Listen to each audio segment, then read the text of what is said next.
Fit Remix បារីមួយដើមស្មុកមួយដង្ហើមពេលចប់ពីសង្គ្រាមខ្លួនសតែដៃមើលទៅដៃខ្ញុំសតែឈាមស្មាតពីកំភ្លើងចិត្តជាទីហ៊ានមិនខ្លាចគេគំរាមពួកសត្រូវដូចជាឆ្លើងពេលដែលឃើញយើងវាចង់តែទៀមបារីមួយដើមស្មុកមួយដង្ហើមពេលចប់ពីសង្គ្រាមខ្លួនសតែដៃមើលទៅដៃខ្ញុំសតែឈាមស្មាតពីកំភ្លើងចិត្តជាទីហ៊ានមិនខ្លាចគេគំរាមពួកសត្រូវដូចជាឆ្លើងពេលដែលឃើញយើងវាចង់តែទៀមចង់នៅបន្តរហូតដល់ពេលណា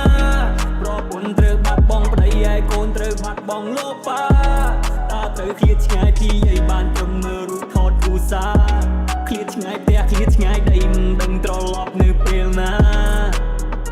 និយាយថាសង្គ្រាមគ្មានអ្វីដែលចំណេញជីវិតដែលស្លាប់មិនអាចត្រឡប់មកវិញសមរភូមិពិបាកជាងវាយលើរិញសន្តិភាពគឺសំខាន់ណាស់កូនណៃត្រូវទន្តិចគេឲ្យខ្មៅទៅជាសល្អទៅក្រក់ទឹកដែលសាឈ្មោះមិនក៏ក្បត់មកក៏ខ្វល់គេប្រឹងបំភ្លេចប្រឹងបំលែងពលដំនៀនទាំងជាតិយើងរងគ្រោះព្រោះតែត្រូវគេបំពេញគេថាគេនេះ peace ឬមួយក៏គេពូតបើចិត្តគេនោះបដូរឲ្យវង្វេងឆេងគ្រប់មូតមកតែវាខ្មែរតែដែលអាចជាប់ពេញគូសម័យការគេចងប្រាចំណងនៃការទូជីវិតណាជួមហូបកូននៅវាមិនទៀងមើលទៅលើមេក្រផោះដូចភ្លៀងម៉ោងហូបបាយតែត្រូវខ្វះស្បៀងមុខបាក់ធ្លាក់ស្គមទ្រុឌទ្រោមរូបរាងបារីមួយដើមស្មុកមួយដង្ហើមពេលចប់ពីសង្គ្រា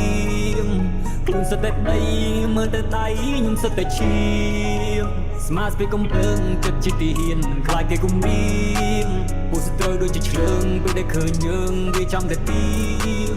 យកលេធ្វើសង្គ្រាមបងហូរឈាមនៅលេងសើចដើម្បីតែអំណាចនេះក៏ផើចនៅក៏ផើចប្រទេសណែលុយពេកអស់ប៉ុណ្ណាក៏មិនខើចក៏ដាក់ខ្ចប់នឹងភ្លេចធ្វើឲ្យយើងអស់សំណើមិនដែលងំពៀនកាន់កំភ្លើងយើងការពាររាប់រយឆ្នាំមកហើយយើងរងទុក្ខវេទនាប៉ុន្មានឆ្នាំក្រោយនេះពួកយើងមានសន្តិភាពពួកយើងរើបំរាមបាជាសាណាចង់គៀបបារីមួយដើមស្មោកមួយដង្ហើមពេលចប់ពីសង្គ្រាម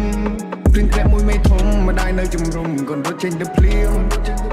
របូតទីទូចណាស់មករំពីម៉ែចាស់ខ្លាចក៏រត់ឃ្លៀងតែរបូតនេះមិនសាអាចឈឺដល់ចាស់វាសង្កេតនៅបំពេញ We just want peace we don't want war ពេលពីសង្កេតមិនដូចខ្ញុំលោដូចរំសោគេកំពុងតែផាត់ពណ៌ Shut down the door ព្រមការប៉ិនវាមិនធ្វើយើងតព្រមធានាការពាររក្សាទឹកដីនេះតពីដូនតាខ្មែរគ្រប់រូបលើកដៃសេចក្ដីលើទុកភូមិពួកយើងស្នេហាតើចង់នៅបន្តរហូតដល់ពេលណាប្រពន្ធត្រូវបាត់បង់ប្តីហើយកូនត្រូវបាត់បង់លោកប៉ាតើត្រូវឃ្លាតឆ្ងាយពីឲ្យបានព្រមមើលរូបថតគ្រួសារ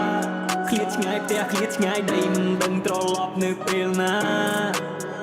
កាពីទឹកដីដើម្បីសន្តិភាពមិនឲ្យសត្រូវវាមកដាក់គំនាបសុំខំគ្រួសារមានមោទនភាពទោះបីត្រូវទៅវិញដោយមរណភាពក៏ចិត្តនៅតែខំក៏ចិត្តនៅតែស៊ូសង្ឃឹមគ្មានចំនួនក្រោយអាចយកជាគំនូបើសុំទៅព្រះឲ្យសង្គ្រាមនេះបានធូរគ្រាន់ចង់ជួបបារីឲ្យជាមួយនឹងឈើគូបារីមួយដើមស្មុកមួយដង្ហើមពេលចប់ពីសង្គ្រា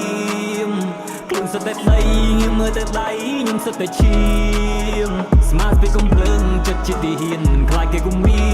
មពួកសត្រូវដូចជាឆ្លើងពេលដែលឃើញយើងវាចង់តែទៀមបារីមួយដើមស្មុកមួយដង្ហើមពេលចប់ពីសង្គ្រាមខ្លួនសតែដៃមើលទៅដៃខ្ញុំសតែឈាមស្មាតពីកំភ្លើងចិត្តជាទីហ៊ានមិនខ្លាចគេ